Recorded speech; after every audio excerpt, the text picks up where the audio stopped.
Good morning. We will give 2 more minutes for people to leave breakfast and get here.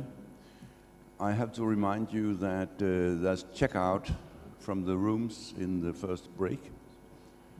And I know that somebody hasn't yet got reimbursement for bus tickets, but they can come to me and I'll see to that.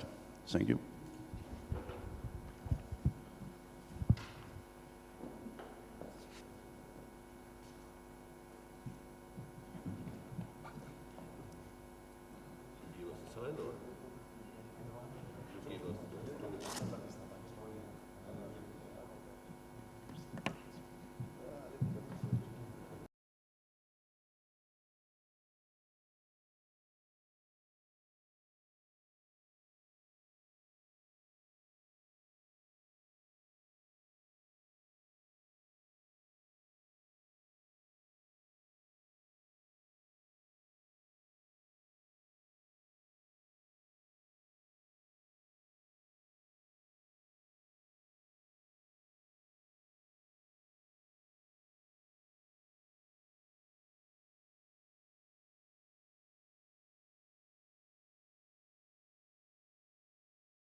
Yeah, hello and welcome to this morning session, the last day of the Recover conference. And my name is Börje Nilsson. I'm a journalist from Sweden. And I would like to say very much welcome to our panel guests, Rebecca Harms, who is a politician from Die Grünen in Germany, the Green Party. She's specialized in our session now on the big picture, such as politics, sanctions, energy, and she has for 3 periods been a member of the European Parliament, chairman for Euronest, and she is a long-time supporter of Ukraine. Actually, she's banned by the Russian authorities to enter Russia since 2014, when she was there supporting the captured pilot Nadia Savchenko. Our next guest is Thomas Ubbesson, Danish journalist and writer.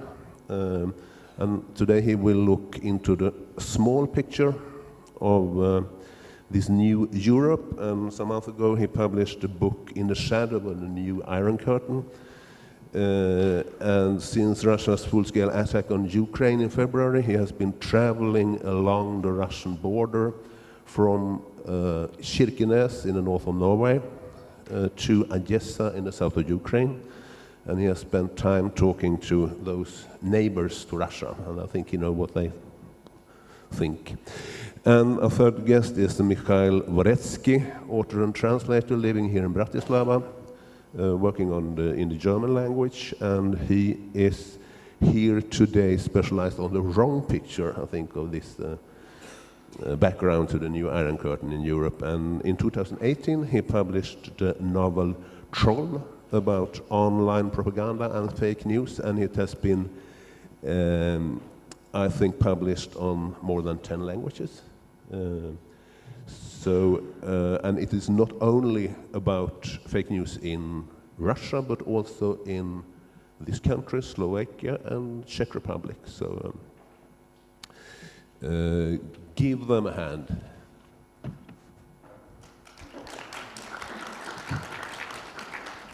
Great, thank you. The subject is the big and the small picture and the wrong picture, and how this new Iron Curtain in Europe will influence politics and daily life. And we could discuss the words and the definition later, but first I would like to ask the same simple question to each of you. From your perspective, Rebecca, the big picture, just short, how will a random European individual most obviously see the effect of this new curtain?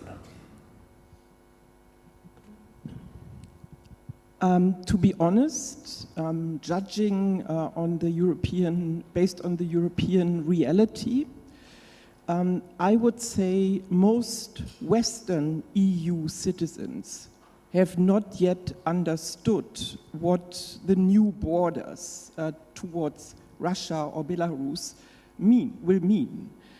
They have been understood pretty well in the Baltic states, for example. Borders have been strengthened since 2014 ongoingly, and NATO has been deployed. NATO presence in the Baltic countries is unlimited since 2015 decision, I think. And for the Baltic citizens, for example, and I talked with many of them, also with soldiers from the countries. For the Baltic citizens, these strengthened borders meant they could relax. Okay, yeah. But so your answer is they haven't noticed it yet. The West has not yet noticed it really, but the East needs these strengthened borders. Also, Finland, for example, is very active on it, and they needed also to feel that they are in safe places or better off in case of aggression. Yeah. Thomas, your perspective is the small picture. What is your answer? Well, the small picture, what I've been trying to do, traveling with my wife Anna, sits over there, is to write what the Americans call oral history, by meeting people who live like within a sight of the actual border. We're coming back to that later, I think, but this, how will they notice it the most, these random European individual? They are already noticing it at the moment that this, we talked about that yesterday over lunch, whether there actually is an Iron Curtain or not. Yeah. We can discuss the word, but the fact that there's a hard border now dividing Russia, that is indisputable. And people are realizing that right now. They're feeling the consequences. There's a new division in Europe, that's for certain. And the only question to me after the book and the trip we did was that how long is this going to last? Is it going to be for one generation or is it going to be for 5 generations? That's the most interesting aspect. And Mikhail, if you have the perspective, the wrong picture, how do these random European individual notice this new Iron Curtain? Dobré ráno, good morning. Well, I think to talk about Iron Curtain in this context is a problem because it's a Stalinistic term. You know, Iron Curtain brought unfreedom to a huge part of Europe, and for us here in Central and Eastern Europe, this has very bad. These are very bad memories. It meant censorship, stop of free election, torture, deportation, and so on. But you're right. We see a shift of balance. And we see a new structure of Europe, and I do believe the soon victory of Ukraine in the war and return of Russian forces back on the soil of Russian Federation will mean a very new Europe and a new balance of Europe, and where the eastern part will play much more important role, and that's enormously important, especially when we see that the so-called Visegrad countries, Czech Republic, Poland, Hungary, and Slovakia, as partners, this is not working. This partnership is not working anymore at all, because basically 2 countries, Poland and Hungary, are ignoring the rule of law and not respecting the common rules of European Union. And but with a stronger, huge Ukraine, with this huge population, over 40 million people, which so long was more or less ignored or taken unnoticed, we definitely will have a new balance of power, and that it might be a chance for this part, to have more, to have maybe a stronger word in common European issues.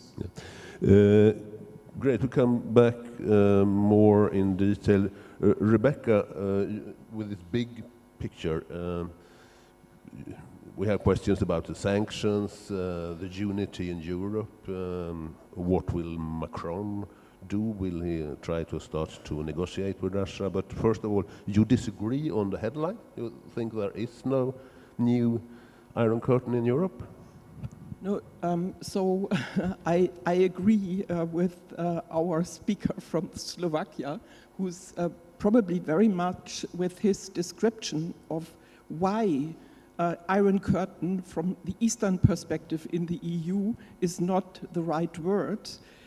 He very much shows so that we have still on some big issues in the European Union totally different perspectives from the East and from the West in the EU. So let's start with the views from inside of the European Union. And I think we have to be careful with our wording. The last years, so since 2014, the last 8 years, since the war against Ukraine openly started in Donbass, since occupation of Crimea, so the Western world mainly discussed whether we are entering into another period of another Cold War. And so they also used this old terminology and never really understood that it's not the same what we are seeing. Something is totally different in Eastern Europe than it has been after 1945. And our reactions, as well as our perception, have to be differently. And therefore, I agree that Iron Curtain, new Iron Curtain, is not the best description for what we are seeing. And as I told you, I'm convinced we will need new, quite strong, fortified. I fear we will need fortified borders. Yeah. I was among those. So I grew up close to the Iron Curtain. In Germany, in north of Germany. The moment when the fence was opened from the eastern side, when they cut it open, was one of the most luckiest moment in my life, which I remember, and it was much more decisive for my political career later on than I knew when it happened. Yeah?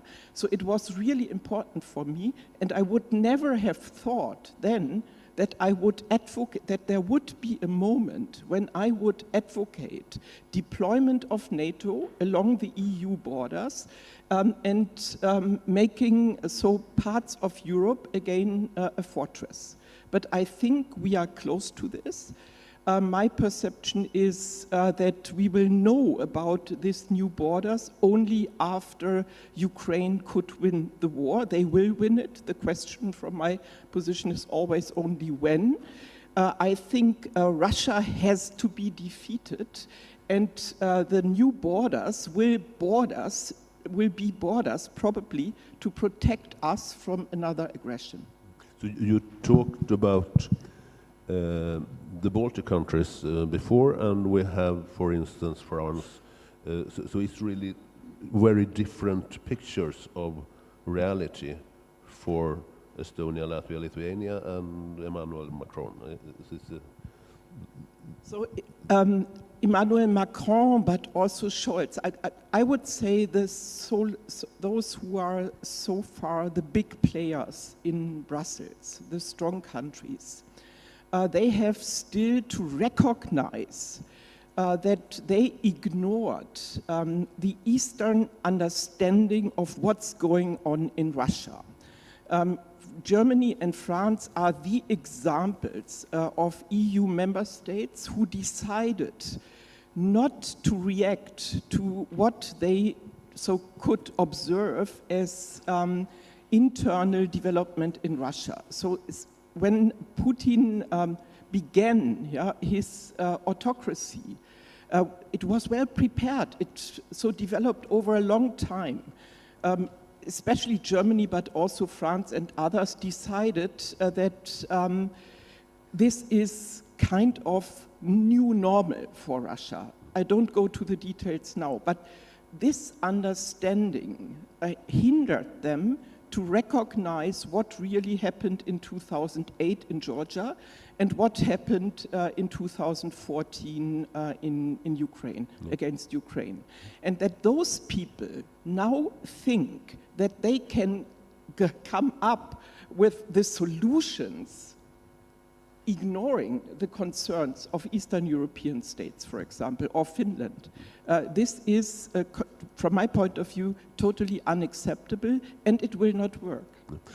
But would the new unity that we had somehow when Russia attacked Ukraine, will that last, or will the differences be too big between Macron and Estonia?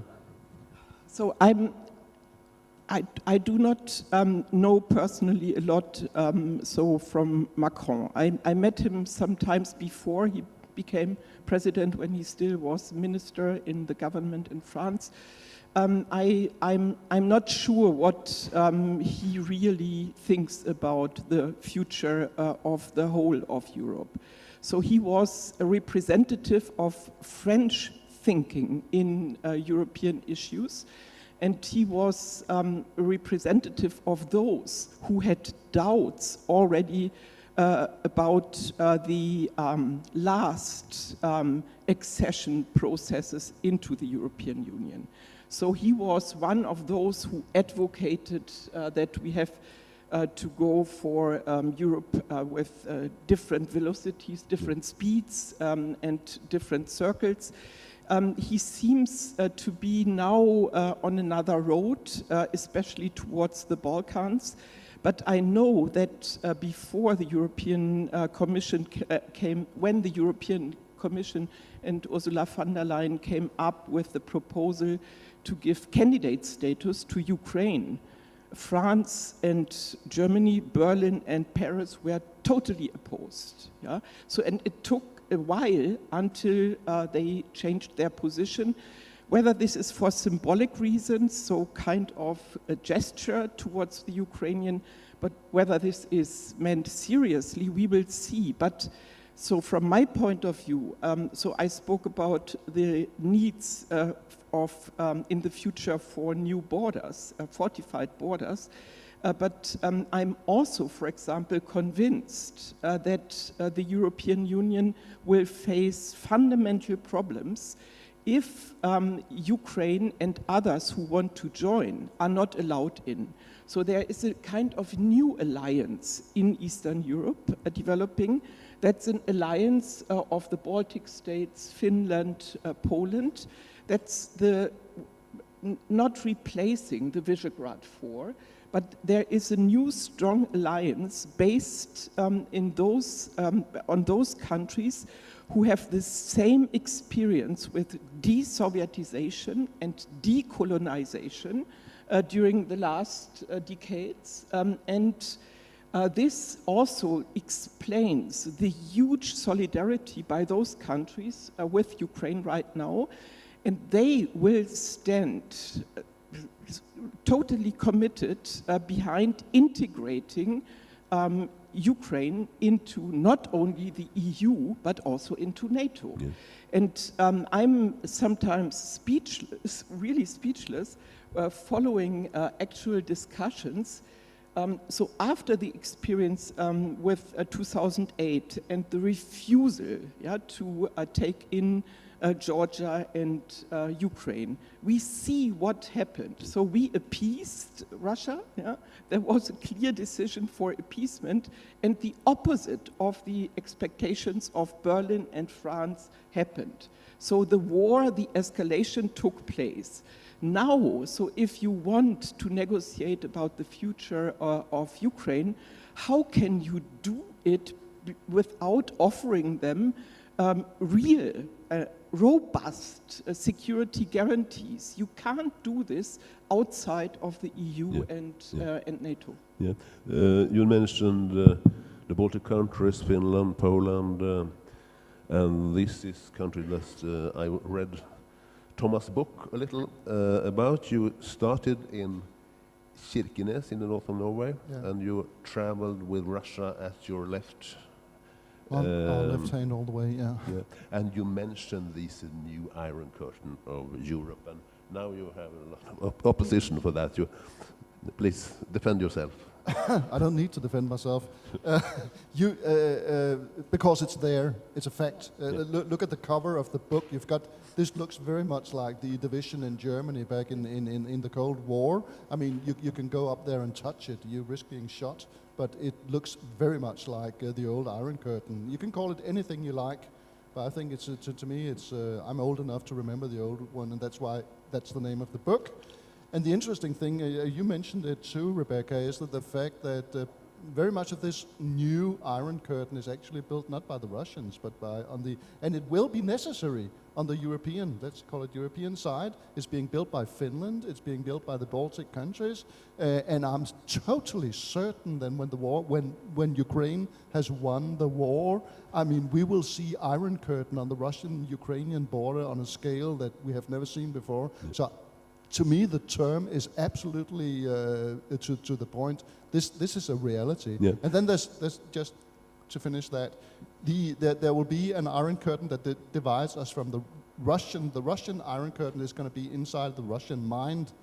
I mean, our Iron Curtain, so to speak. European Iron Curtain is going to be a reality, a physical reality, but the Russian Iron Curtain is going to be inside of people's minds.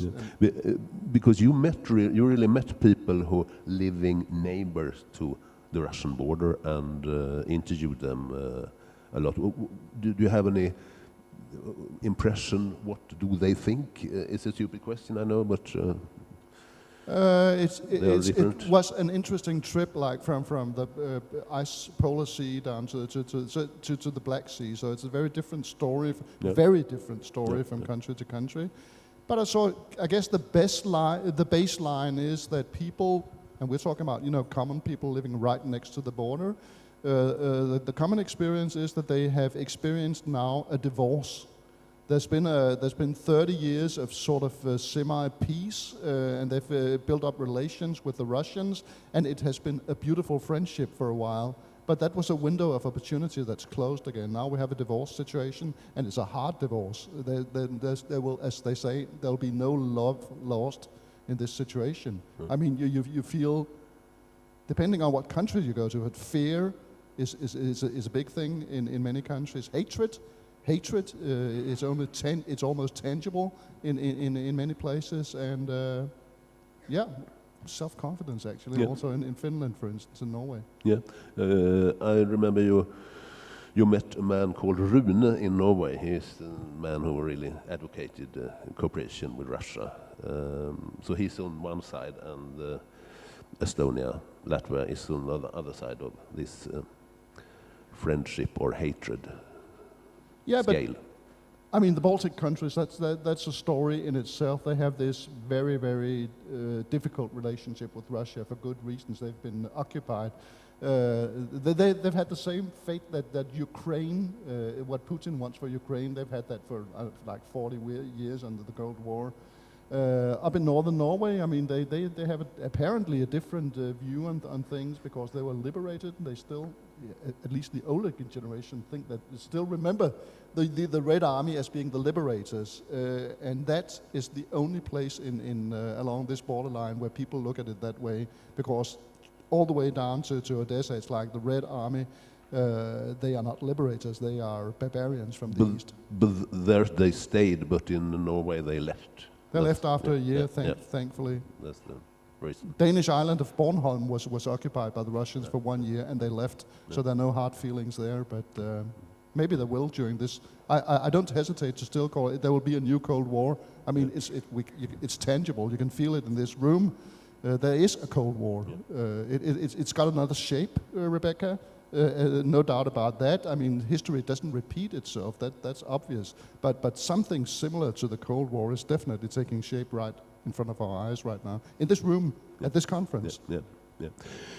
Me myself was in Narva in Estonia. I'm also working on a book and meeting Russian speakers and Russian natives in the Baltic countries. And there was a lot of debate about a monument, the T-34 tank that has been standing there since the 40s as a sign of Soviet liberating Estonia from the Nazi Germany.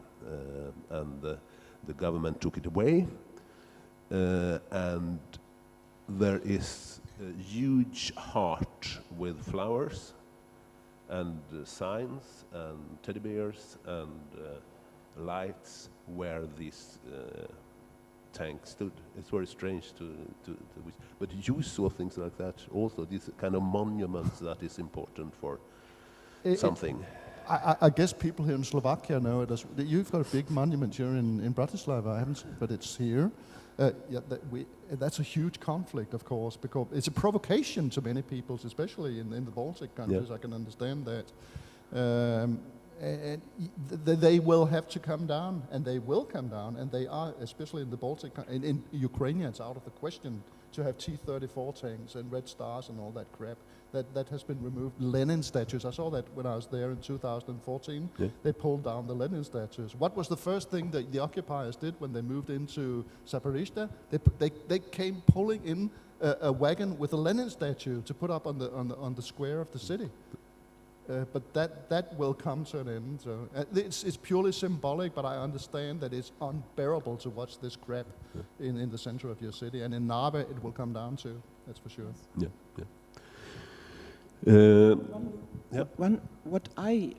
What I discovered is, so in my country there's a real critical debate about how to deal with the monuments of the past in Eastern European countries. And so what really never happened was a debate about the return of Stalin monuments in Russia. So during the last years, under President Putin, so Stalin monuments have been built in numbers which are shocking, but never ever somebody really opened a discussion about what's going on with this return of the Stalin cult in Russia. So for me, that's this unbalanced reactions to what's happening in Russia and to what's happening in Ukraine or maybe in Latvia with the monuments is quite a signal that in the West we don't understand what decolonization and desovietization meant and means. Yeah, I'd just like to add that these Stalin and Lenin statues, they will be removed in our European side of the world. But what we noticed on our tour, to talk to a lot of Russians living on the other side, on our side of the new Iron Curtain, as I call it, these statues still exist in there very much. I mean, there's still a Lenin cult, there's still a Stalin cult existing there. So that's another aspect. And just imagine how bad it will be in Russia proper. I mean, Stalin is not going away anytime within the next generation or two, and Lenin neither. Yeah. I was very special with this spot in the Narva. There was a lot of hearts to the tank. So I have a heart, and I take it, bring it, put it there. The tank. It's very strange, I think. But Mikhail, I sent you a photo yesterday because just some 200 meters from here, towards the Catholic Church, there is a monument, a memorial of the liberation of this country, of the Soviet army, and it was 9 lights, I think, that was hidden there.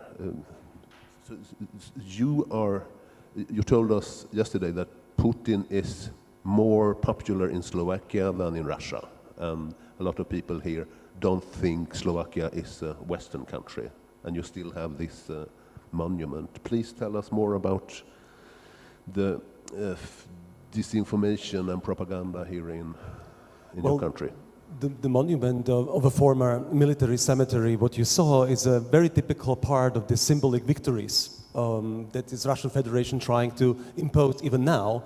They spend a lot of time and energy into this sort of propaganda, claiming, first of all, this is a part of this big lie. Bratislava was liberated by Ukrainian front and even by Romanians. So there were hardly any Russian soldiers here. There were some, but mostly the army was called the Ukrainian army and Romanian. And it was ethnically very mixed, of course. But these sort of symbolic victories are very important for Russian Federation. It's part of the propaganda of the former colonies.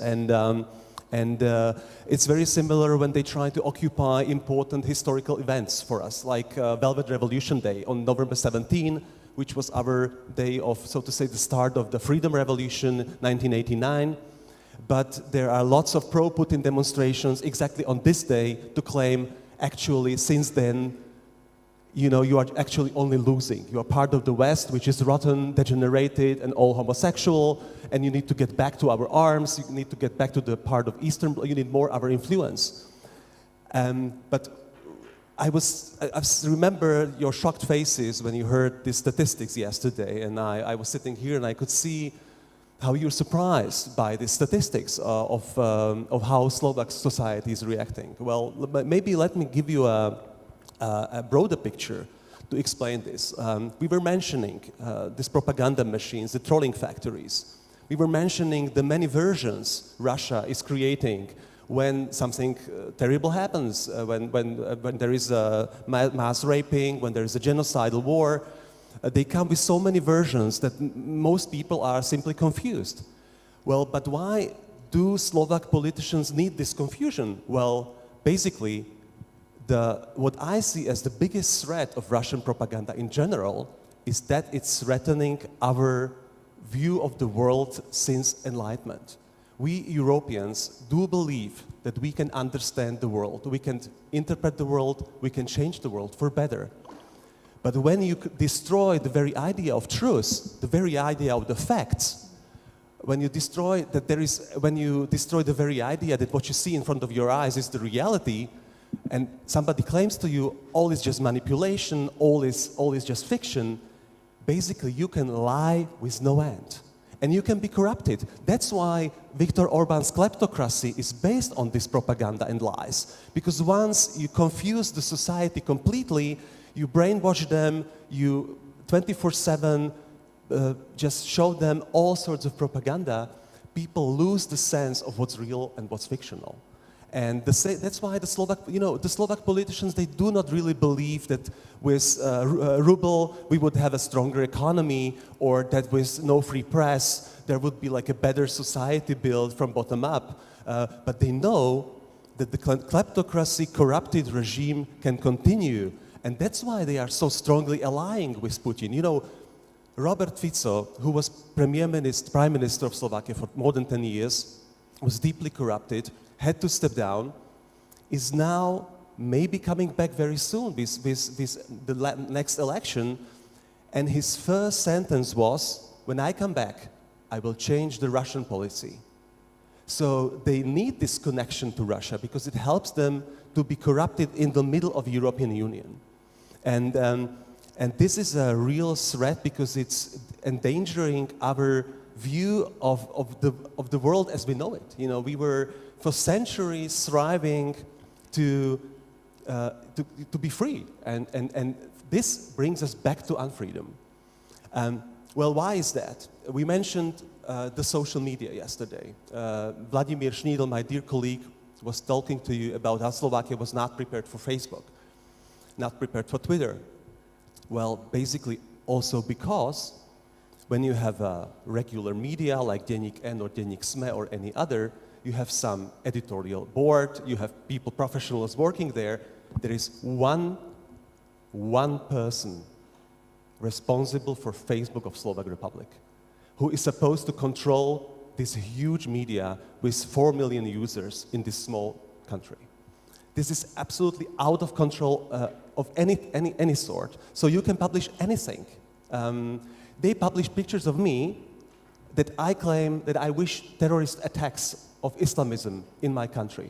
It's virally spread, and they do this on daily basis to all people who are critical to them. And you are not able to stop it. I tried to stop it. You will not achieve anything. So we are dealing with a world of algorithms which are completely uncontrolled and which are truly threatening democracy we built here. For 33 years, we tried to get more democratic. We achieved some steps. It's a slow and long and difficult process, but we achieved something. And now, this is a huge backlash. But it's not only Slovak problem. Look to United States of America where 1/3 of adult population thinks election was stolen and manipulated. It's not free election anymore. These are the people who wanted to teach us how democracy works. So it's a problem of big democracies like Great Britain, United States, Germany, and many others. I think one of the major reasons is what people call exponential gap.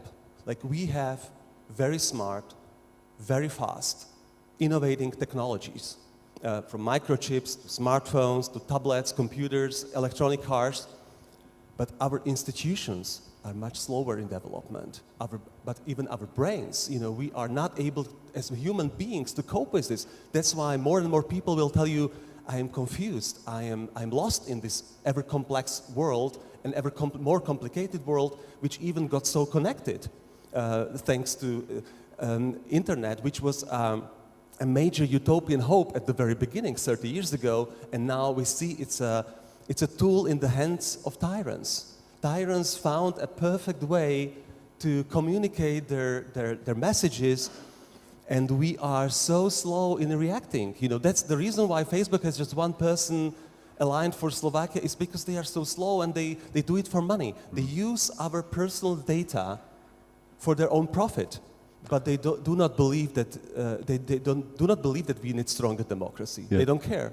When we're sitting in the Baltics, talking to these Russian-speaking minorities, it's really divided by generations. So the old generation watch Facebook and believes everything, and the young generation see normal media and know what's happening in Ukraine. Do you have the same here in Slovakia? Absolutely not. When I was a child, I loved computer games. My father is a professor of computer science, so I grew up with computers. And my parents, my teachers were always saying, like, this is going to destroy your life and your career, and you will be you will never read books. And now, it seems like exactly opposite. Especially the older generations is watching all the fake news and disinformation, and is very much adapting it as their own views. So it's not just a problem of younger people. Of course, for them, like the traditional printed newspaper is something very old-fashioned.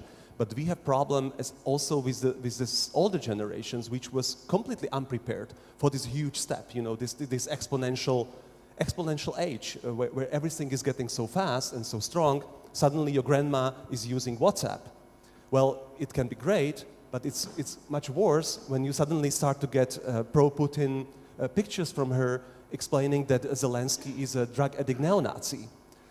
So it's a problem of the society in general, and it's not just East; it's also the Western society. And just to react to Rebecca, and I'm really happy that you are this exception in a Western European left with these opinions that. The West not only ignored the East, it supported Russian Federation due to economical reasons. Russia did a lot to corrupt Western politicians such as Gerhard Schröder or Wolfgang Schüssel, the key figures of Germany and Austria, corrupting them with lots of money to make them allies of the Russian imperial politics. And due to gas and oil from Russian colonies, basically West was silent. And I have to say, if there was no war, full-scale war, it would still continue. Nothing would have changed in this way. But we from the East, we were always looking to the West. Of course, because we live here in Bratislava we're living directly on the Iron Curtain. 5 kilometers here was the border with Austria, barbed wires, bombs, you name it. But we were always watching Austrian television, listening to Austrian radio, but the other way around, never ever. But there is one country that I could think perhaps would be similar to Slovakia and Czech Republic, Poland. Why didn't this happen in Poland? What was the difference between Poland and Slovakia? Well, I think that Polish history in the Second World War was much more brutal. You know, when you look at the Warsaw Uprising, we know the famous Stalin's decision not to help. And of course, I'm quoting Josef Vissarionovich Stalin now, he said the future of Eastern Europe will be decided by force. So it's absolutely no accident that now they are re-erecting the statues of Stalin, because what Putin is doing is the heritage of Stalin. Well, you know, his famous speech shortly before the war was, I want to go back to the time before Velvet Revolutions. I need to go back to the 80s, when basically we were all colonized, part of the colonized Russian huge empire, and our wish to be free finally is ignored by Russians. You know, they are openly, as you have seen the small memorial, but Russian Federation here in Slovakia is now trying to occupy many cemeteries from the First World War, from the Second World War, claiming we are all Nazis because we don't respect. It's all just Russians who liberated, and many, many, many other lies, which help them to still be a part of this process. They didn't give up. You know, with the beginning of the war, this propaganda machine continues to work very intensely.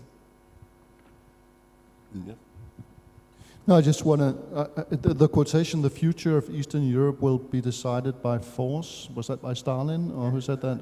I'm not quite sure about the beginning, but it will be decided, it's either like the future of Eastern Europe or it's a famous quote from the last year of the war, Right. when there was the whole discussion about the future of Poland, especially Czechoslovakia, Romania, and so on. But the reason why I'm interested in this quote is that I think that, I mean, however much we hate it, I mean, we in Western Europe are brought up as pacifists, many of us, and you know, war is the worst thing in the world, and we don't want to have anything to do with. And this is one of the lessons from our trips in Eastern Europe in recent years and during the war in Ukraine, is that however little we like it, force is going to decide the future here. Pacifism is not working at all. We love pacifism, but it doesn't exist anymore. And I mean, the war that's taking place in Ukraine right now is force, brutal force, and that's going to decide the question. That's going to decide that's the way war works, and we don't like it, but that's the reality of it all. And so I agree with whether it's from Stalin or whoever it is. That's the unfortunate result. I think Rebecca agrees to a certain. You're talking about extending European or NATO forces because we have borders. They need to be defended. Force is needed. We need bigger military budgets, and it's got a sour sound in many parts of the intelligentsia in Western Europe. But it's a fact. We have to face it. I mean, it's decided by force here. So it's not love we need; it's weapon. It's not love we need, it's a weapon now. It's force. Well, ask the Ukrainians here. Ask them. Absolutely. And is the reason that the old Europe have another opinion that they didn't realize it just? Can I just? Yeah. And then you can ponder the question meanwhile. I think we're brought up in the same generation. We're brought up in the 70s. And I mean, pacifism was the big thing in Western Europe among young people. Young people who read books and were sort of intellectuals. And there was no alternative to pacifism. And that's why I mention it, because that time is so much over now. To me, it's very strange at this point in my life. I'm turning old now to see that this idea is vanishing. Whether that's good or bad, I don't know, but it's necessary. Rebecca, what is your reaction as a green politician to this? Thomas says.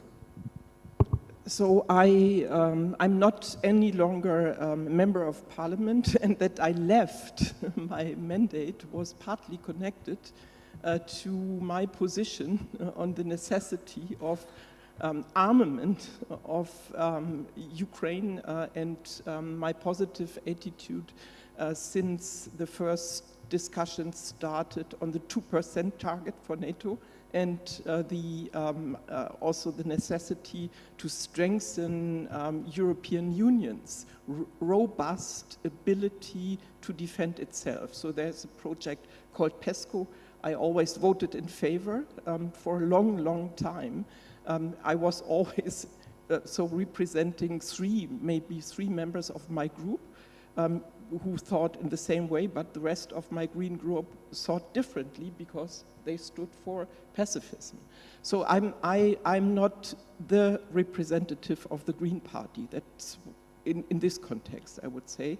Meanwhile, it has changed, but the war, only this fully blown war of aggression, the crime of the crimes in international law, had to happen to change attitude of majority of Greens, I would say. What should not be forgotten is that there have been moments in the past decade when we maybe would have been able to avoid this escalation. So if we would have reacted seriously with sanctions, if we would have weaponized economic relations and economic dependence after 2014, so sanctions would have made a difference. The EU and especially Germans and the West refused robust sanctions. Also, Eastern European member states were not so decided as today, but we could have avoided, we could have tried to protect Ukraine and ourselves better at an earlier stage. But now everything is about how Ukraine can win the war, and this starts with weapons. And it's, from my point of view, quite a shame that some, especially Western politicians, disseminate the narrative about the Minsk agreements, that these Minsk agreements have not been also about their interests. They always say now Minsk agreements had to happen to get a ceasefire and kind of lasting ceasefire or peace agreement. They also, Merkel and others started to tell the story that Minsk agreement served to prepare Ukraine better for the next attack. That's total bullshit, because freezing the conflicts in Donbass and freezing the conflicts in Georgia, etc., was always meant to be able in the West to continue the big business as usual. And it was all about their interests. So freezing conflicts never really only served the interests of the countries dragged into war, but mainly served the interests to continue our business. Just another example that I come to think of. I don't think anybody thinks about that now. They're talking about frozen conflicts. That's, I was covering the wars in the Balkans in the 90s, and I don't know if any of you remember how it ended in Bosnia. It ended with a frozen conflict. They allowed the aggressors to freeze the conflict at the moment when the aggressors were actually losing the war. And now we're standing here 25 years later. Bosnia is a tragedy. Nothing is moving. It's a permanent state. Kosovo the same, actually. We see conflict right this very moment in northern Kosovo because you froze the conflict. This is a Western misconception that you can freeze. We can freeze the conflict and then we'll sit down at a table and discuss the situation. But that's not the way the real world works. But Don't do it. Do we risk this now? Pardon? Do we risk Western want to freeze the conflict? Well, Macron said that we cannot allow Putin to lose face He said that, I think, 2 weeks into this conflict. So that's the same as saying, okay, we have to negotiate with them. We're going to freeze the conflict, and 20% of Ukraine goes to Putin, who can collect force for the next war. So the question would more be put it to us in the West than into any other, yeah. We have approximately 10 minutes left. I see one hand. Yeah, some hands. I think a lot of hands. I think we need questions now, and please ask if you know to whom you are asking, please tell, or if not, just ask. I will not have a particular speaker to ask this question. I was thinking about Dayton Accords that Thomas mentioned at the end about Bosnia. Because when you started this discussion, Rebecca particularly said that it was not useful to use the old vocabulary to implement it to the current situation. Which is more problematic to me and more terrifying, actually, is that people are trying, and Western politicians are trying to use the old ideas and old recipes. For example, you mentioned Emmanuel Macron's idea about European political union. It's exactly what François Mitterrand proposed before the big enlargement of the European Union, to create something else, some political union. And it's exactly the same. It was a failed idea at the time, but it's being brought back. And now when I hear people saying that Ukraine should negotiate with Russia and find some compromise, I think of Dayton Accords, which happened with Slobodan Milosevic after the war in Bosnia.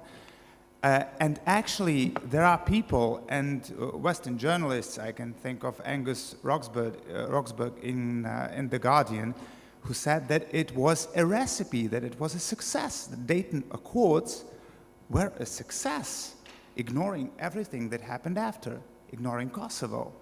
Dayton Accords were signed months after Srebrenica, months, not even a year.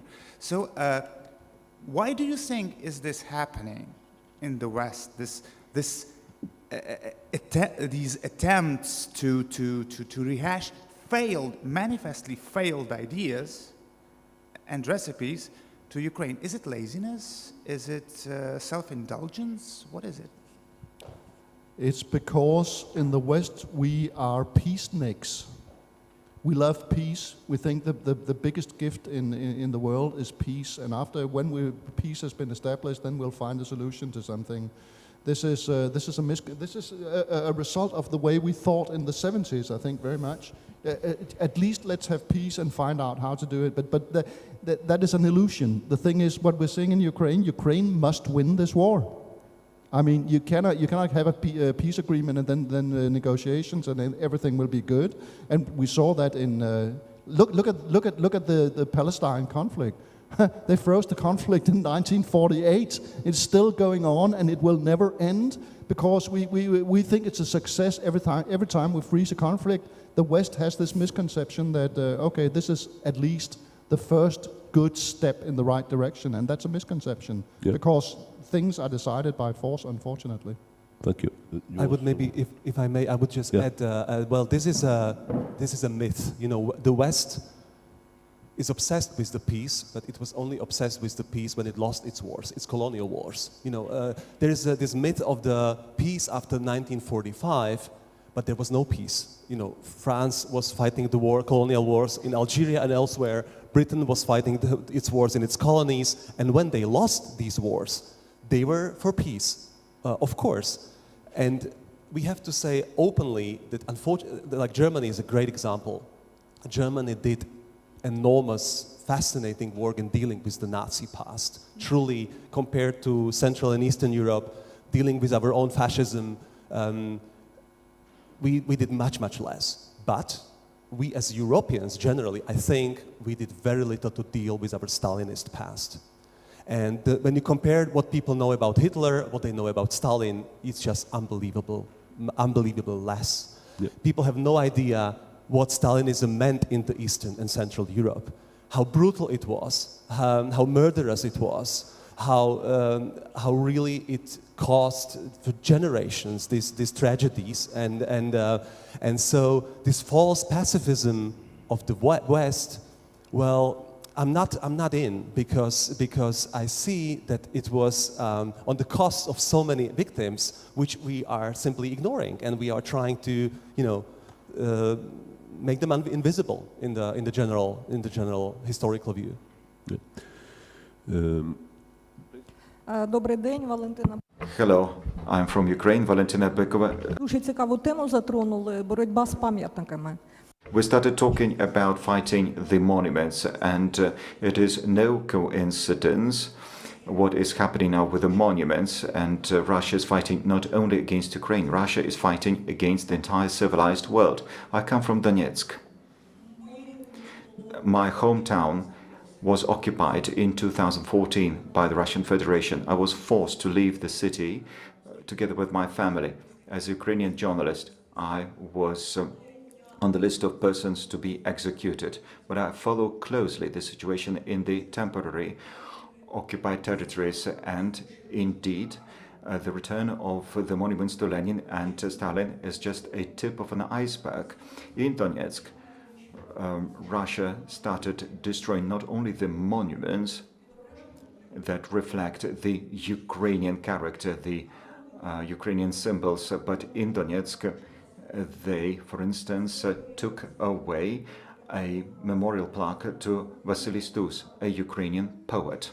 They took it away, the Russians took it away merely because he was a Ukrainian poet. Recently, the Russians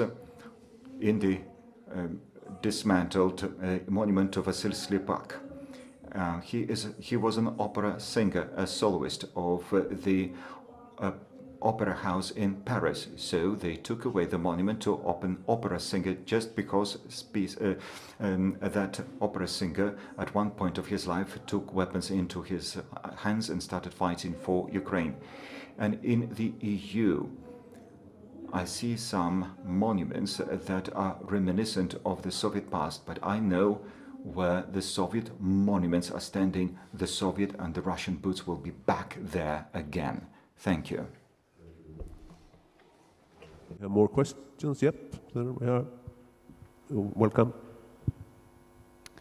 I have a question to Rebecca. Today, the Budapest Memorandum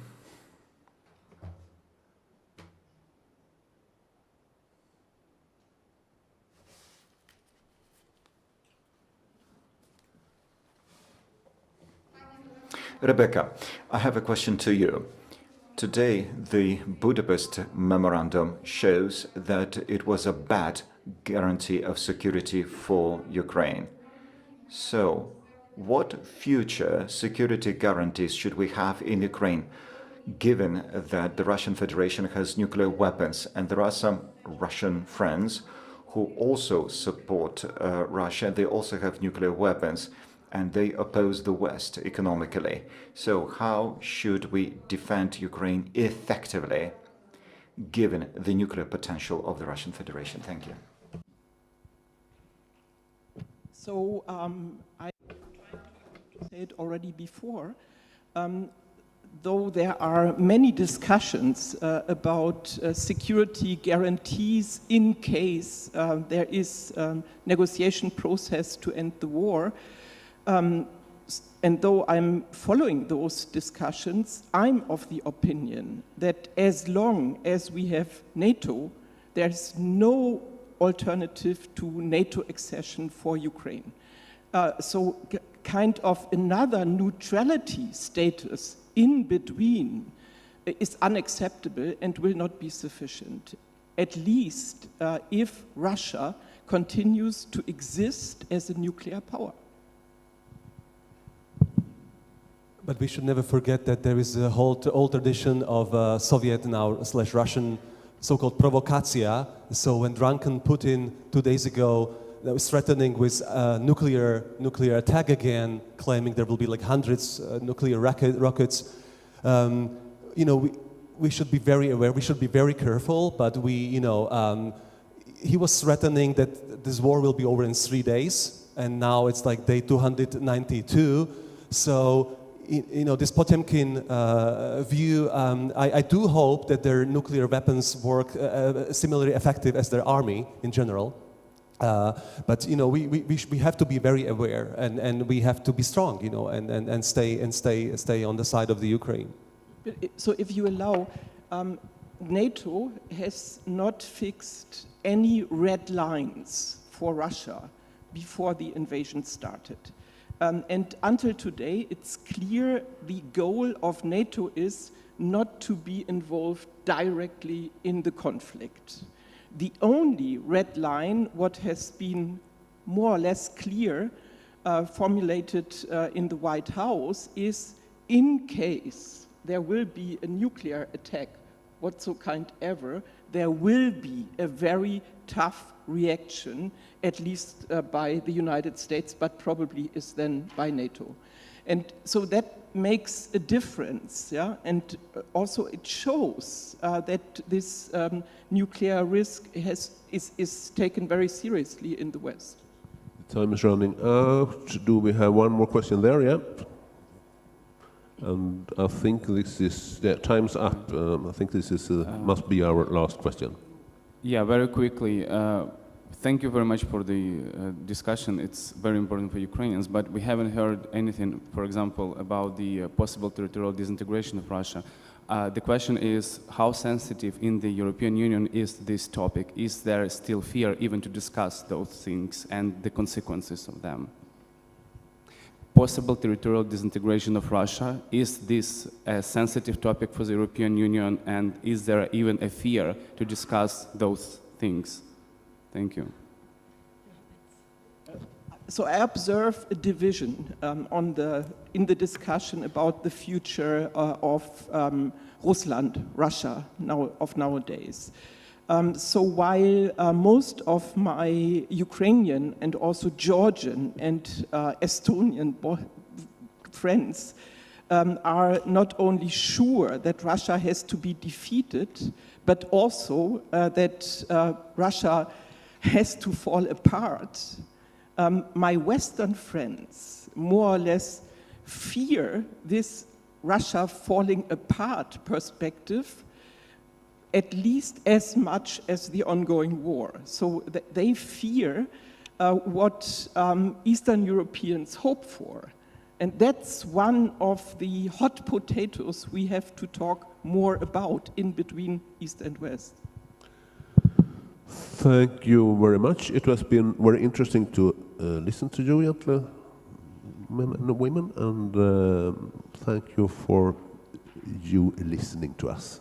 And now I understand we should empty our rooms. We have half an hour, I think. So, thank you. Bye. Ďakujeme. Thank you so much.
Are you sitting? You are Olena? No, I am Olena. Olena? Alexandra and Olena Semko. Okay. We are going to start again. This is the final session of the conference. I know that people are in the hall. They will come in when you start speaking. The floor is yours. Welcome. Дякую. Усім добрий день. Thank you very much. Thank you. Good morning, everyone. I'm Olena Devchenko, and the Institute for Development of Regional Press from Ukraine, from Kiev. Today, during our last final hour, we'll be discussing the stories of Ukrainian refugees or internally displaced persons, those who had to flee or are now outside or, well, had to move. And, well, not all these stories have happy end, and not all of them are about the assistance to our Ukrainians and how they get used to building their lives in abroad, outside Ukraine, because many of them were called by the Russians, and the numbers are not announced because of some reasons. So 30,000 Ukrainians are considered to be missing. More than 300 of Ukrainian children were killed.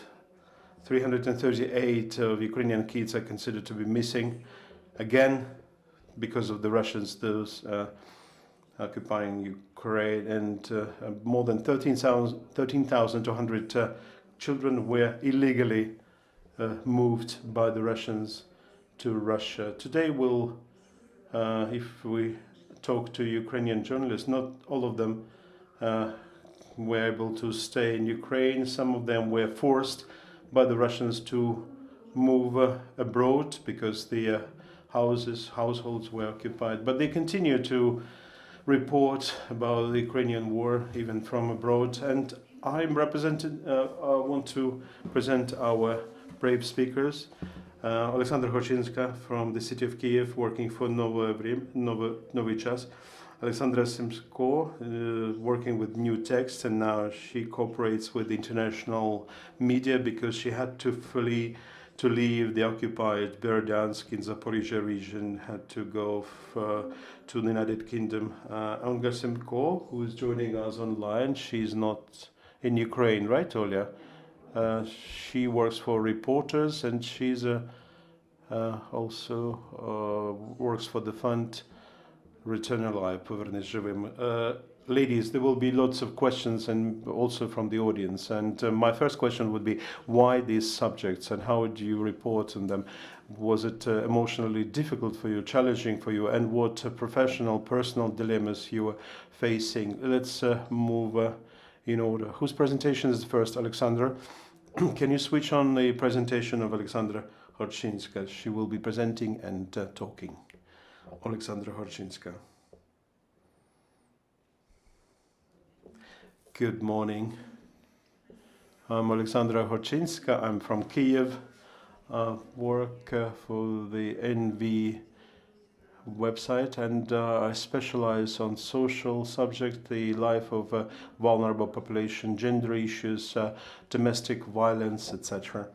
And starting from February the 24th, I do a lot of reporting on internally displaced persons. Those women had to flee, go abroad, and sexual violence from the occupants, and other tough subjects. And I also have some personal experience. That's why I can share, not only as a journalist, but also as a person who was studying from spring, had to go abroad because my situation was that, because before that I went on a holiday, planned holiday to Egypt, and had to go back to Ukraine on February the 26th, but I was unable to, and I turned out to be in Germany. We ended up there by accident because whatever we had a chance to get a ticket for evacuation flight, and we ended up there with my friend, and we spent there 3 months. And I also had personal experience with all these temporary centers, with the need to find accommodation, receiving assistance from locals in Germany, etc. And I prepared 3 slides where I kind of summarized or grouped some screenshots as well from the materials I published since then. I distributed them in 3 topics. So the first one is sexual crimes. I've done 2 materials. You can see them now on the screen. If talking about the difficulties and challenging I was facing as a journalist while working on the subjects. Firstly, that was the challenge was to find the ladies who were ready to speak about that, because on one hand it was a deep trauma, and on the other hand many of them feel guilt, fear, and some of them don't want other people to know about that, and some of them simply don't want to talk about that. So I built all these materials on the basis of commentaries from experts on the statistics, on data, the stories which were available in open sources, but there are no personal stories, those who personally suffered from that kind of violence, because at that moment nobody was really talking about that. You see on the screenshot the date is 8th of April. That was too early. It was almost after those discoveries of Bucha and other events. There were also commentaries, comments from the ombudswoman. She had her own scandal after that, at that time. And I turned to different institutions, but the participants, those who suffered, the victims, were actually refusing to talk about to discuss the subject. Another challenge was collaboration with foreign journalists. My first material, I was preparing that while I was in Germany still, and I had a bit of a cooperation as a fixer or stringer, with foreign media. I was put in touch with the German journalists, and I was assisting them to find some contacts of Ukrainians, those who would be ready to share these stories with the German media. And that was the time when everybody was processing what was happening in Bucha and Irpin, and there were news. The information was coming that about those crimes in Bucha, and the journalist wanted me to find a lady who would tell them how she was raped in Bucha. That request was quite strange, frankly speaking. A bit strange, as people are, ignorant of the realities, and they don't understand that was not a feature film. These things are happening now, and if these things happening, the women who are not ready to share these stories. And you can move to the next slide, please. Yeah, the next subject I wanted to single out is women who bring up their children, this time through the war, and face those who face different challenges and the necessity to move, or those who give birth into bomb shelters, breastfeed in bomb shelters and cellars. Those women have to care about the family, because either they moved and the family remained in the native town, or husband is in the military, or those women on top of having to provide for the family to work, they have to take care of the everyday duties, and also deal with the children studying online. That's another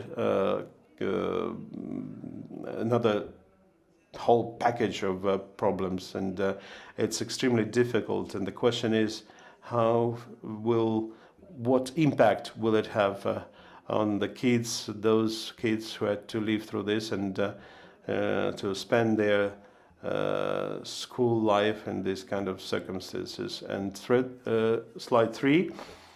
Thank you. This is about the internally displaced women, and I would like to dwell on this title, Flight to Unknown. I was working on the material when I was in Germany still, and I was talking to women mostly online. It's about the risks women face when they have to move. That's about trafficking, the danger to become a subject of some violence and trusting people. Women who leave the country are under stress and they are looking for assistance, and it's easy for them to end up in a difficult situation, in a dangerous situation even. And I would like to say now that even then and now the risks of trafficking and everybody's talking about that. The United Nations, OSCE, national police, there's also ombudsman. All of them are doing information campaigns. There are big boards, and probably you've noticed we were passing through the Hungarian border, and at the border there was big boards informing that all the services provided to refugees are free. You don't have to pay for them, including sexual services. So this was a kind of pre-warning to prevent women from ending up in that situation. When I was looking for sources for the women, I was going through the online groups. They are kind of specialized in the countries. For example, an assistance or aid for Ukrainians, say, for example, in Italy. I posted an announcement that I'm a Ukrainian journalist. I'm looking for women who are facing this situation. I would like to speak to them. It could be anonymously. And I was looking for those who were offered some services in exchange for sex, or those who were subjected to sexual harassment, or those who were cheated by some bad people at the border and trying to take hold of their passport. And what I faced, there was a whole wave of hate in one of those groups, because the comments were posted to my announcement that I was working against Ukraine. They're trying to dig up bad stories, and no issues with that. We're grateful to the Europeans, those who gave shelter to us, who are assisting us. Once again, I should repeat myself as a person who was in the same situation in spring. The Germans we stayed at, they gave everything to us, and I witnessed that assistance, and I see they're sincere in the assistance and helping Ukrainians. They let Ukrainians in free of charge. They provide funds, but this is not an exception. I mean, it doesn't mean that there's no issue of this kind. Yeah, I managed to find those women who told me that they had that experience, but it's just to illustrate you the difficulties, and not everybody understand that if that hasn't happened to me, that means that there is no issue with that. This is in brief what I wanted to share with you. Thank you, Alexandra. We'll listen to all presentations, and then we'll have questions. Olena Simko, your slide. I come from Berdyansk in the Zaporizhia region in the south of Ukraine, in the southeast of Ukraine, and this city was occupied beginning with the war. And many of the stories, those are the stories that I have experienced myself, and there are three parts of those stories. This is first living in the occupied territory. Part 2 is fleeing away. Part 3 is being a refugee. When my town was occupied, my task was to show that the Ruski Mir, the Russian world or order, is being imposed artificially on us. And what are my slides? Can I see my slides, please? And there was some material about how the occupational authorities decided to celebrate the liberation of this town on the 9th of May. So they stopped any traffic in the center of the town. The entire area was fenced off by the armed soldiers, and they introduced a lot of armored vehicles. The local population didn't have any chance to move around the town on that day. Then they brought in people, they bussed in people from other places, not from my town. Most probably they were paid for, and they were taking pictures to then show it on Russian TV, and they were showing the overjoyed as if local population being so grateful to the president of Russia. But then they took the fence off, they opened the traffic, and the real townspeople, the local population, could start moving around the town. But I would like to tell you how it is to live in the occupied town and how it is to work in the occupied territory. Since the very beginning, we had problems with the internet connection. This is what the rest of Ukraine is experiencing right now, but we were losing the internet connection during the day early on. So during the day, I was trying to collect as much information as I could, but at night time, I was trying to find some internet signal, even slow. And initially, I was in touch with my colleagues from the Ukrainian Free Territory, and I was agreeing that I would be sending some material overnight. So I was writing my texts for 2 or 3 hours a night. I was then taking pictures, sending those pictures of my text to my colleague, and then I was cleaning my computer. My computer was always clean every morning. People are afraid to talk to you in the occupied territories once they find out that you wish to write an article. And we had many people from Mariupol, and so I decided that I would inform them that I would never name them and would never show their pictures. And then they were agreeing to share their information. But there were also some courageous people. For instance, on Facebook, I saw the activities of a local obstetrician, Maria Spirina. Next slide, please. There she is. And she was telling openly about their working conditions, as they, as obstetricians, had to receive deliveries of women in the occupied hospital. And I understood that she wanted to speak. She had the need to talk. She wanted to shout out. She suffered from this pain, and she needed to talk about it. And she was warning the patients of possible consequences of treating patients under such conditions. And me, just like a medical doctor, I warned her of possible consequences if I publish material about her openly. That was the time when activists were already being taken to prisons. Active people were disappearing to prisons. So I had to warn her about possible consequences. And still, she agreed. She wanted to tell her story. She agreed to publish her picture, name, and surname. We even took a picture together. And so I wrote an article about her, and that article was sent to an international website. I was also highly emotional those days. I also wanted to speak out. I acted as a volunteer, simply wanted the people to know what was happening in the occupied town and how life looked like in that hospital.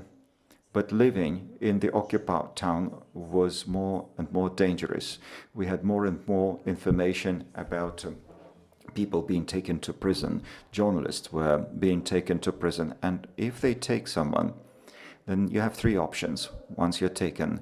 Either you drop your journalist activities and you sit quietly, or you collaborate with the occupying force, or just leave, just go. So I decided that I would not wait with them for them to come and snatch me. So in May, together with my son, we left Berdyansk. And this is the end of part 1. And there we moved to part 2 of my activities, running away. The period of running away was very painful. Distance from Berdyansk to Zaporizhzhia takes usually 3 hours to go by bus in peacetime. It took me 3 days to get to Zaporizhzhia from Berdyansk because there were many Russian checkpoints on the way. We were not allowed to leave another town of Vasiliivka, which is in the suburbs of Zaporizhzhia, and together with hundreds of other families, we had to stay overnight in our cars under the open skies, being shelled at. That was difficult.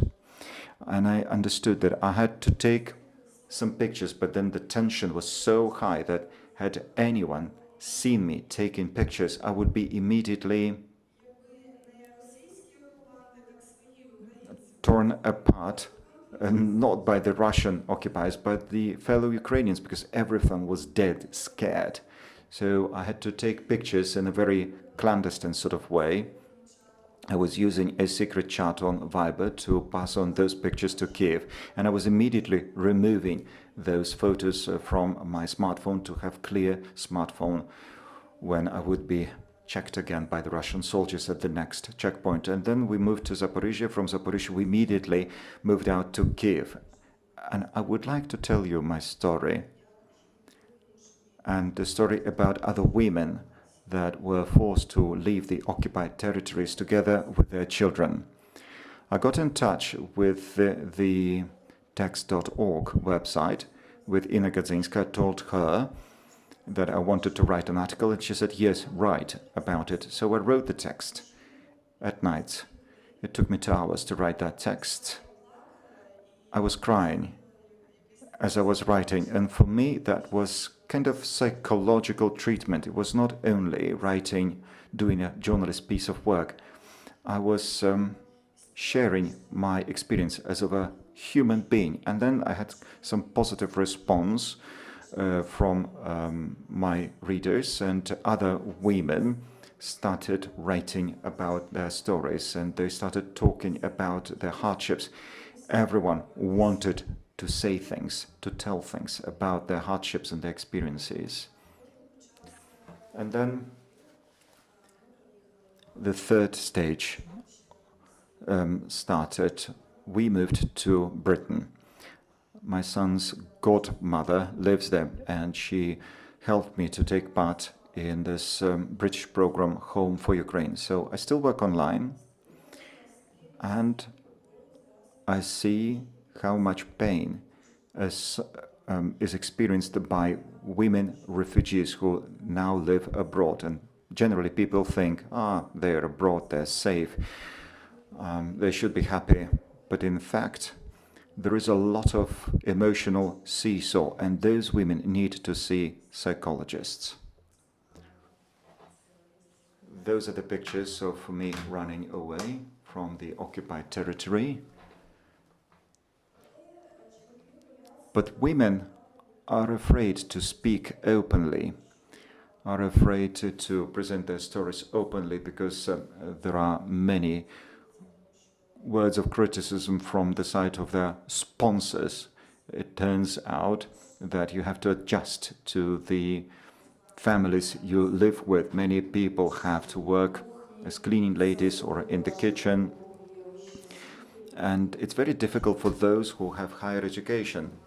And it's especially difficult for those women who used to be managers in Ukraine in peacetime. So some women were afraid to speak openly about their life abroad. So we decided to make this collective image of a refugee woman. I primarily was writing about myself, but I was also reflecting extreme emotions experienced by women refugees who stay abroad.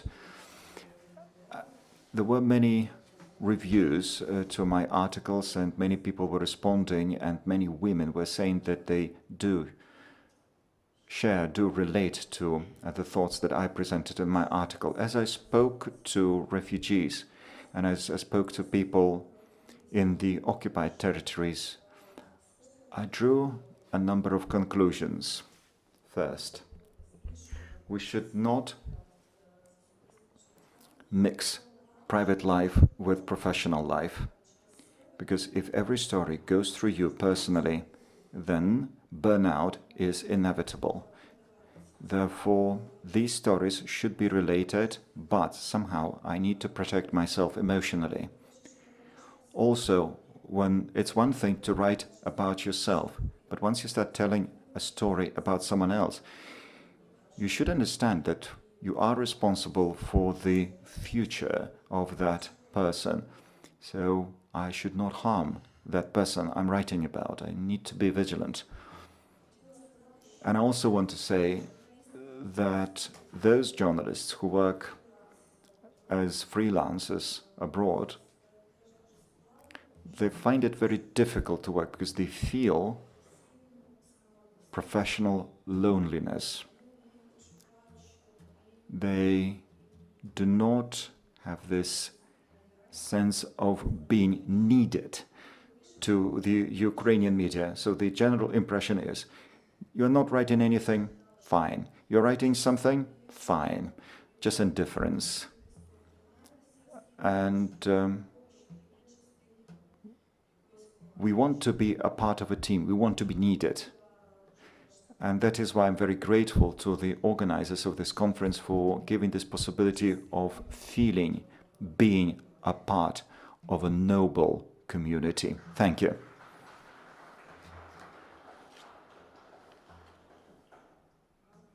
Thank you very much for what you do, and please continue.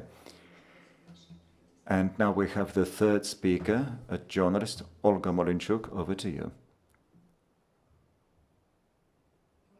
We cannot hear you. And now do you hear me? Okay. Всем привіт. Hello, everyone. I have already been named. I'm a reporter at Online Journal Reporters, and I'm responsible for communications in the foundation called Return Back Alive. I have been listening to my colleagues. I have a somewhat different experience. I have not left Ukraine, and I have not left Kiev. And once the invasion began, I stayed in Kiev, and I've been writing about the Russian-Ukrainian war since the very beginning, which is 2014. And when in February they started saying that it's just about to start, I thought that they would fire at the Donetsk and Lugansk regions. And I thought that all the combat will be there. And so on the 24th of February, I was in the Donetsk region. I woke up because of explosions, and I read the Putin statement, and then I understood that entire territory of Ukraine was being shelled. And I made it back to Kiev. People were laughing at me that I wanted to see to be back home before the occupation starts for good. But I was back to Kiev at night on the 25th of February. What I saw was the Black City. And I'm still looking for that guy. I don't know who was that, but some guy decided to switch the city lights in Kiev. The city lights were presenting the Ukrainian flag. So leaving the city or entering the city, you see Ukrainian flags on the city lights. And it was kind of uplifting. And now I work in the organization called Return Back Home Alive. The office was scheduled to leave because this is quite a large organization. And since the beginning of the large-scale invasion, we had the budget of 5 billion hryvnias, and we wanted to work. to continue work. The management decided that most of us would leave, and the management decided that they would find some places for team members and for their families. So same happened to me. So we discussed it with my parents, and they refused to leave, and everybody was then emotional, and nobody knew how it will all end and what happens next. And my evacuation seats I gave up to other people, to acquaintances of my acquaintances. After that, they passed on my phone number to some other people and further on, and it happened that way that whole February and March I was dealing mostly not with journalism, but rather evacuating civilians from Kiev, from the Kiev region, from Kiev and to the west of Ukraine and abroad. With the evacuating them abroad, there was certain limitations because so we had only to bring people to the border. So I've got a nephew who is 10 years younger than me, and he has some friends, and they went to they wanted to be drafted, and they came to the military commissioner, and they were refused. That they were saying they were told they were too young. They came to me, and because they all are involved in logistics, and asked them to assist in taking the civilians out. The issue was in March and April. Was that there were many people, disabled people, there were elderly people, those bedridden, and well, normal buses, normal coaches were not equipped for transporting them, so we had to remove some back seats and put beds or put them on mattresses. That was very difficult. Not evacuating not only people but pets. Well, even had to evacuate a pet rat. That was the whole operation. I was able to come back to my journalism activities, and only in May. The Kiev region was deoccupied, and it had become kind of safer in Kiev, what it seemed to me to be safe. And I had an opportunity to return back to journalism, and I unfortunately I don't see what's happening on the screen. I see only the speakers. I was supposed to be showing the slides with the man on the slides. If possible, can you switch on the slides, please? Can you project to the slides our third speaker, Olga Melnichuk? Is it possible to project slides? Olga, I presume that our friends who are dealing with the presentation, what it's supposed to be, this just a photo. That was supposed to be a photo of some photos, actually. We can project them in different order. They're all about, yes, a video and some, no, just photos, no videos. Well, they say that's it's not there. Can you try to share your screen? Share, unfortunately I can't, I'm unable. Okay, let me tell you the story then. Well, basically, when I returned to fully fledged journalism and I started going to the front line, the girls were telling me about the experience. I can only share the experience of other people. And in October, I visited Kupiansk. There's a transport hub 50 kilometers from the border with Russia in the Kharkiv region. I came there a week after the occupation, after the deoccupation. And I should say that the issues for the internally displaced people, they haven't finished. They just kind of doubling in scale. We don't have an exact number for them, for the IPO, these internally displaced people, IDPs. So we know that there are between 4 and 5 million of them. There's all the agencies, the emergency service and the police, they all working excellent, but as evacuation as such and planned what to do, there's no plan what to do next with those people. And they, using this example of this town of Kupiansk in the Kharkiv region, the thing is, in order to be evacuated or be taken from the recently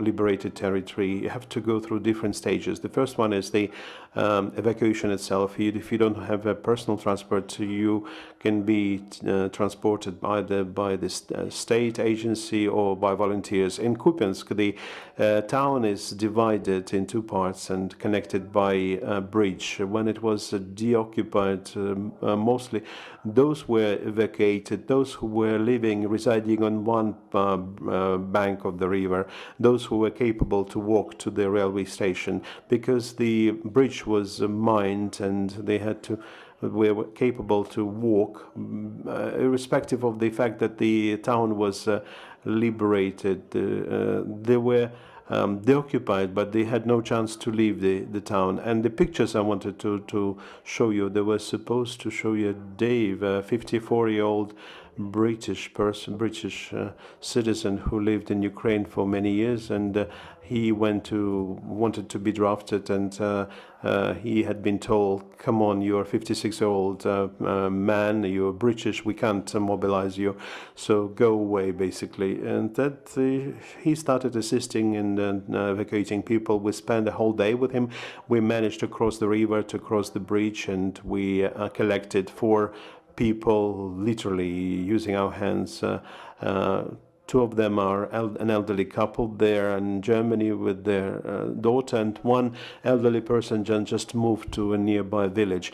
The problem is that volunteers, when they bring people from the Kharkiv region to the city of Kharkiv, there are no evacuation trains from there, and it means that those who have no funds, they had to find ways, solutions at the train station to look for volunteers. And when we brought this elderly couple, that was already dark in the train station, there just where ticket office was open. I bought them tickets to Lviv, and in Lviv they were met by volunteers and by their daughter to transport them.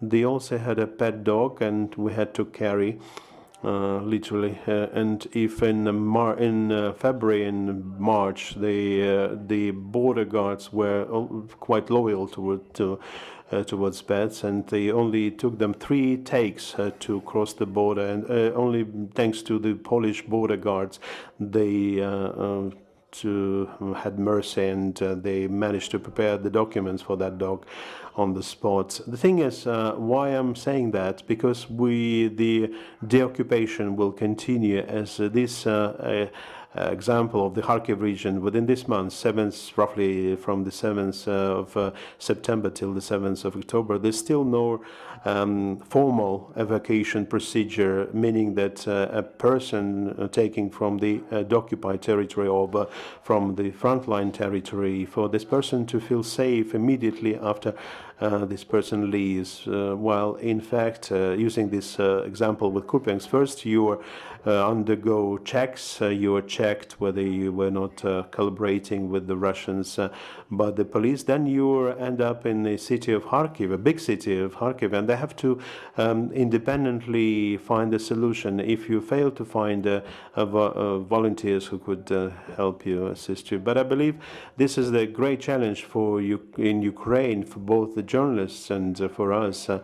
And what shall we do with those who had some negative experience with the moving out and being evacuated, and how should we deal that?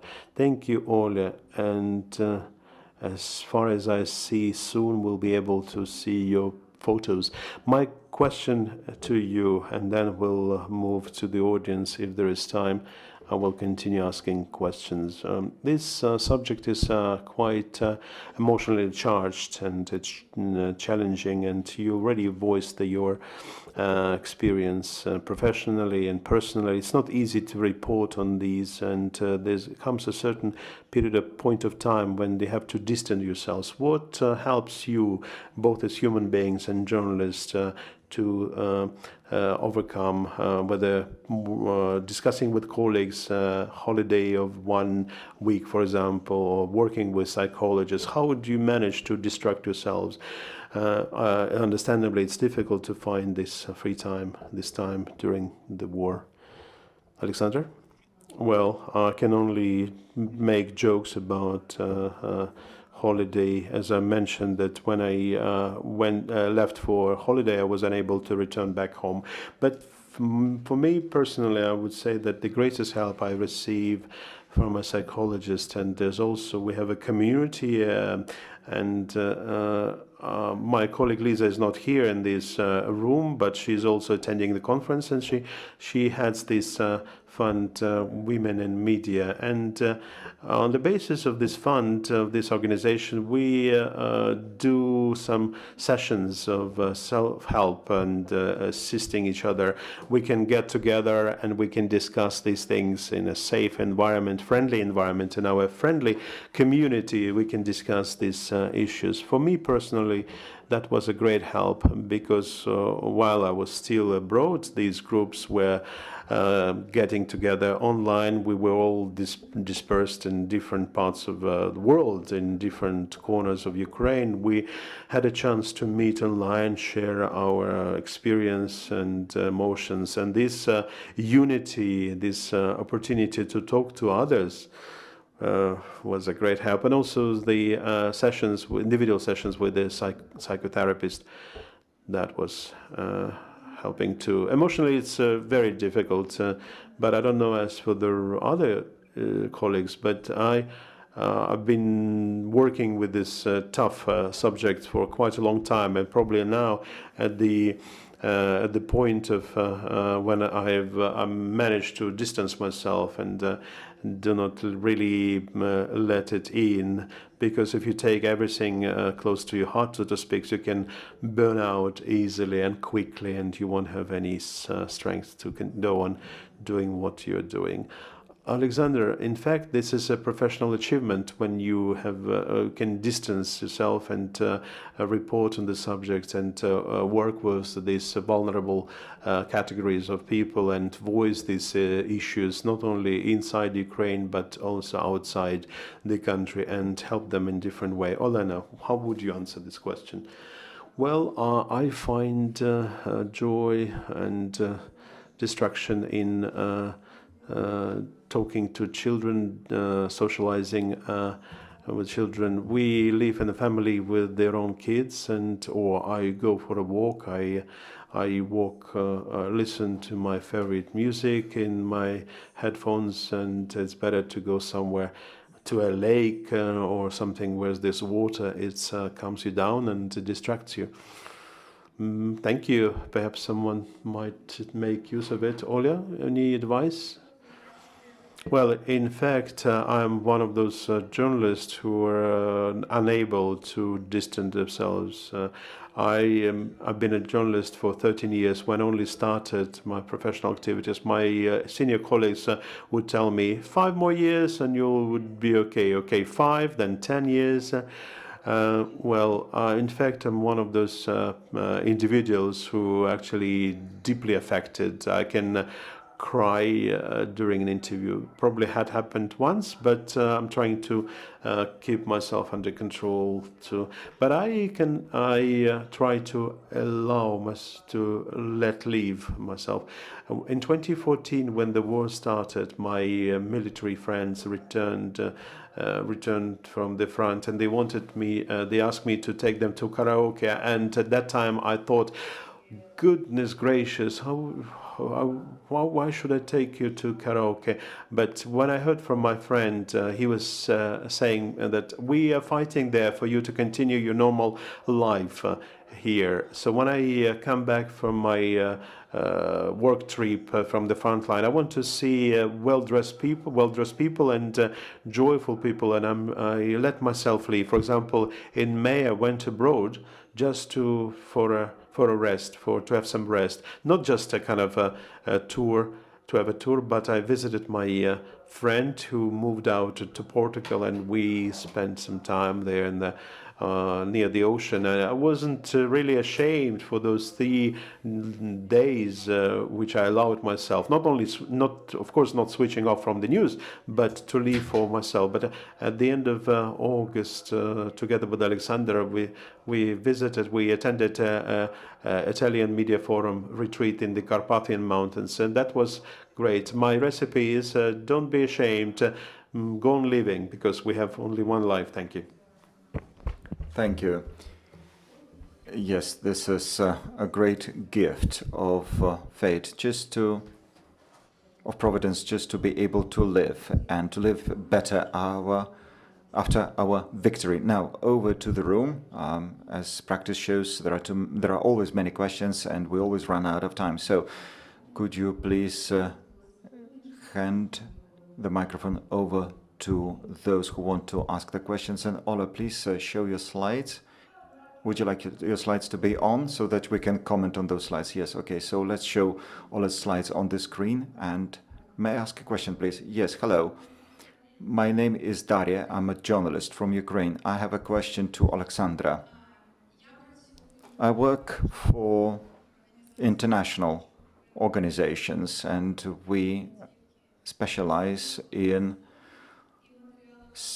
investigating violence against women in Ukraine, as done by the Russians, and follow closely the fate of Ukrainian women abroad. And in the Netherlands, many men are waiting for Ukrainian women at the railway station, and women are afraid to talk about it. They do not admit this problem to exist, but they live there in the conditions of slavery. And this is what I saw myself in the Netherlands, elderly men just inviting women to live at their places. And I also remember the war in the Balkans, where there were many cases of rape. Women were raped by Serbian soldiers, and only now people start talking about it. But even today, many women prefer not to talk about rapes. And I know that in spring, many women refused to talk about cases of rape. But now this information starts seeping through.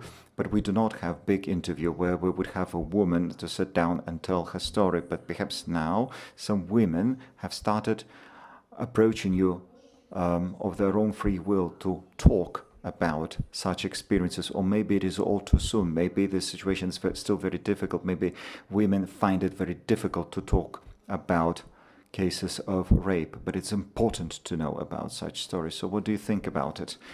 Thank you for your question, and thank you very much for following our work. Well, the time has not come yet to do that type of job, and I'm not sure when it will come. I have spoken to different psychologists, and I needed to talk to psychologists for my own sake. I have had I took part in psychotherapy, but I also speak to psychologists as experts, and they commentary to my material. And they say that working with such a very complex trauma as rape could be done only when the environment is safe, and to talk about rape openly is possible only then when a person feels to be very safe. We are not safe. The risks are still there. We're still scared. There is no comfort, and that is why people do not want to talk about this yet. Thank you, Alexandra. Any more questions, please? If I may. Hello. Uliana Vorobec. I now live in Poland, and I had a possibility of talking to thousands of Ukrainian women who came to Poland after the occupation started. And initially, there were many problems with finding housing for people. Government centers and people, Poles were receiving women in their places. And there was some gossip that some women were suffering from rape in those buildings where they found their lodging. Now we have a girl from Berdyansk. Her name is Yulia. And she said that she had experience of working with a center that was helping women victims of domestic violence. And we have a Polish colleague, and she works with women, Polish women raped abroad in the Netherlands or in Germany. So we would like to establish a center for women where women could come and tell their stories, or just run away from this Polish guy who rapes or blackmails with rape. So do you think it makes sense to establish such a center in Poland? Would it become a successful center in Poland? And should we establish such centers in other countries as well?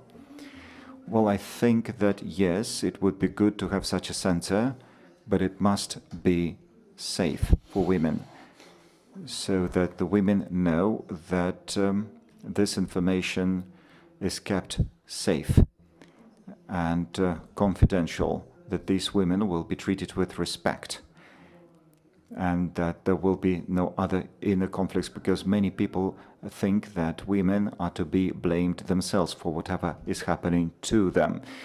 And in the case of displaced women, it's a very complex situation when people live in a house of a stranger. You sleep in a bed of a stranger. And if there are some claims made, then women have no option. That is to say, either they oppose and then they're kicked out and then to stay in the street, or they try to regulate this situation but to still stay in the building, in the warmth of the building. So indeed, such a center would make sense, so that women would know that there is a safe place for them. Thank you. More questions, please? 2 more questions from the room. Please pass the mic.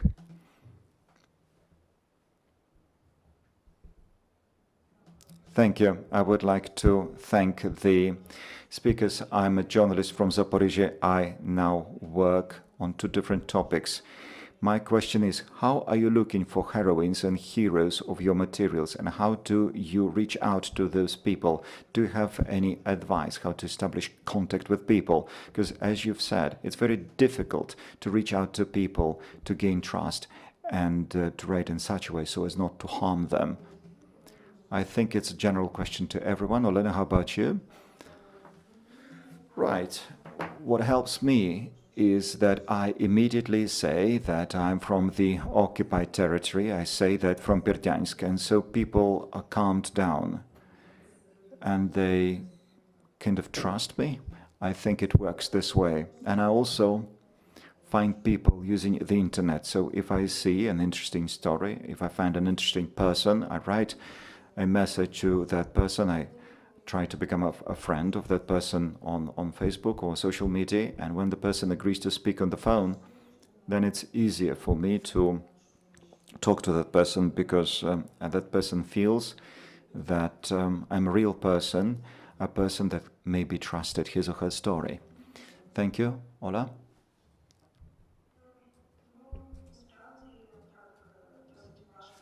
It is difficult, and I find my heroes in the field, as you say. Not all of them, of course, but most of the people I find are simply people in the field, found during the field work.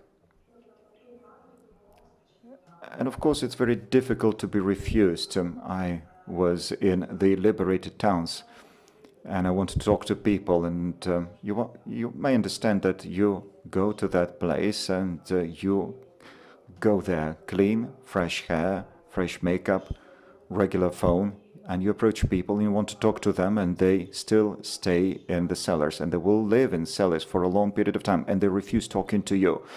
But I understand that. I can relate to it. One woman told me, that was in Skopinsk. She said, "You rather bring me candles. I need candles. Don't talk to me. I need candles. We have no light. I don't need a talk. I need light." And we actually used a group of volunteers to deliver candles to that particular building. If you do not exert pressure, if you stay calm, if some people do not want to talk to you, sometime later those people will see you again. They will approach themselves and they will start talking. So one woman initially refused, but then other woman saw that situation and she saw that I was not exerting any pressure, and she said she wanted to talk to me. I know it is difficult, and sometimes it's easier to do things on the phone. Thank you. Alexandra? Yes, I'm looking for my heroes on Facebook and social media. I have already given examples of different groups on Facebook, and I simply send a message to a group that I'm writing a material such and such, and if there is anyone interested in sharing his or her story, please approach me. If you prefer, you may stay anonymous. And I find my heroes and heroines in civil society organizations, so in all kinds of NGOs, foundations who specialize in different areas, but also I'm looking for people in international organizations such as the UN. For instance, we have a human rights monitoring group from the UN, and I'm talking to them. The IMO also is dealing with human trafficking and IDPs. Therefore, I work with the IMO people as well. Thank you. Dear colleagues, there is one more question. Yes, I have a question to Olena. Do we have our colleagues still in Berdyansk? Are you still in touch with some people in Berdyansk? Are there any people still in Berdyansk and working out of Berdyansk? Berdyansk is my favorite town. That's why I'm asking. Sure. I am in touch with people out there, with some people. I have better contact with some people. I have less of a contact. Different journalists work in different ways. Some people have left, and of course they find it easier, but those who stayed back there, some people had to drop their journalist activities and they sit quietly, but there are some people who still cooperate with us. Thank you, friends. Any more questions?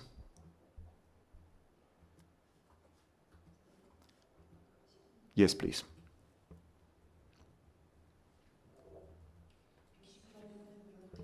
I have a message.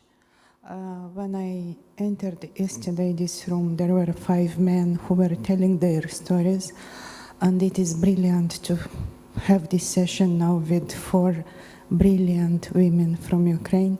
Thank you very much for all your job, for all you do. I am from Moldova and just want to say that all the stories you do, we try to do in Moldova and to publish. We did stories about refugees who came to give birth for their children in Moldova. We did stories about pregnant women. We did stories about women with many children. We did stories about refugees who found a job, who are working, who are learning Romanian, who are doing everything they can to help back Ukrainian in Ukraine in the war zone. So you give us courage, energy, good examples. You are brilliant, and thank you. Dear Lina, thank you very much for your support, for your assistance, and for your very special comments for us. Друзі, чи буде ще питання? Friends, any more questions? In this case, let me sum up this session, but I will get back to the beginning, so to speak. Speaking of the so-called good Russian journalists, we had a heated debate on the first day, and we're still talking about it. So let me speak out my own mind and conviction.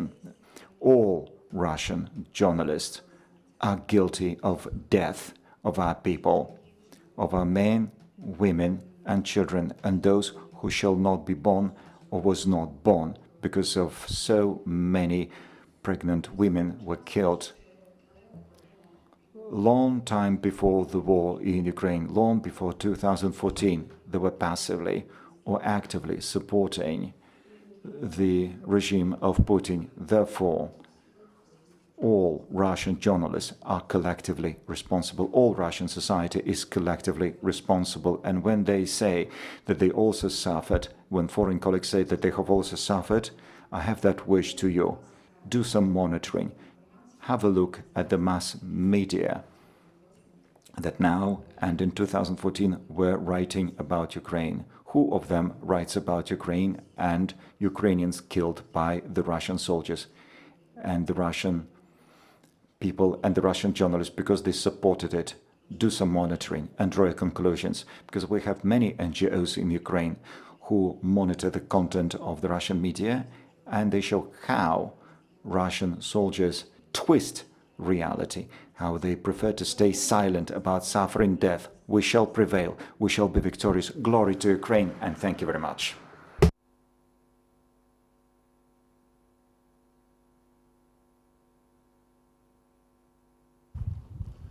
There's a coffee break now.